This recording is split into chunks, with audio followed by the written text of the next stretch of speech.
2వ తేదీ 6వ నెల 2024న రిటర్నింగ్ అధికారి 99 వినుకొండ అసెంబ్లీ నియోజకవర్గం అధ్యక్షతన political party contestant candidate independent మరియు చీఫ్ ఏజెంట్ల సమక్షంలో 4వ తేదీ 2024న జేఎన్టీయూకే కాకాని గ్రామము నరసరావుపేట అనందు జరుగు కౌంటింగ్ ప్రక్రియ గురించి మరియు ఈ క్రింది అంశాల మీద మీటింగ్ నిర్వహించడమైనది.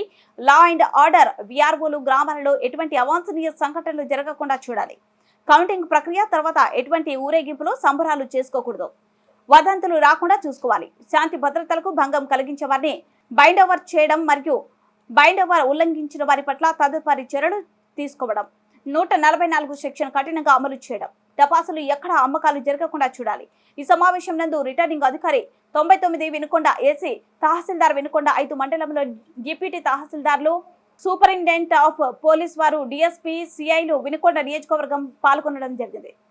కోర్టు వాయిదాలకు అటెండ్ అవ్వాలి. అదందరికీ మన నోటీసు సర్వ్ చేయాల్సిందంతా కూడా అందరికీ తెలుసు కాబట్టి ఇది మిగతా వ్యవహారాలు ఎలా ఉన్నా కూడా law and order point of వ్యూలో మీరు ఇది గ్రౌండ్ లెవెల్లో తీసుకెళ్లాల్సిన బాధ్యత మీ పైన ఉంది. తర్వాత వాళ్ళందరూ వస్తారు, మీ చుట్టే తిరుగుతూ ఉంటారు. నా కాపాడిన నా మొబైల్ ఏడన్న కేసులు అది ఇదని ఇవన్నీ చేస్తూ ఉంటారు. కాబట్టి దయచేసి ఏ పార్టీ వచ్చినా సరే నెక్స్ట్ పార్టీ జోలికి అంతకుముందు విలేజ్లో ఒక్కొక్కడు కూడా మీద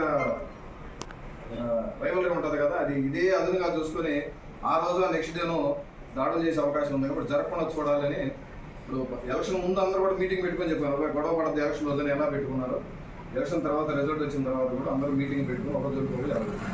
ఇంకోటి హామీ ఇస్తున్నాం, మీరు ఫోన్ కాల్ చేయండి. డెఫినెట్గా ఎలక్షన్ రోజు ఎలా అటెండ్ అయ్యామో తప్పనిసరిగా అలా అటెండ్ అవుతాం, గొడవ జరగకుండా చూస్తాం. ఆల్రెడీ విలేజ్లో ఇన్ఫర్మేషన్ కూడా పెట్టుకున్నాం.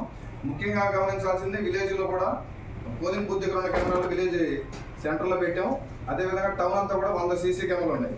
ఎక్కడ దొరికినా కూడా మేడం గారు ఈ సీసీ ఫుటేజ్లో ఉన్నటువంటి ముద్దాయిలు మొత్తం రిమాండ్ అవ్వాల్సింది. మనం జనరల్గా ఏం చేస్తాం, 10 మంది ముద్దాయిలు ఇస్తారు, మరికొంతమంది అంటాం. ఆ మరికొంతమంది ఎవరో ఎతకడానికి ఐఓలందరూ కూర్చొని రిపోర్టర్స్ దగ్గర తెప్పించుకుంటున్నారు.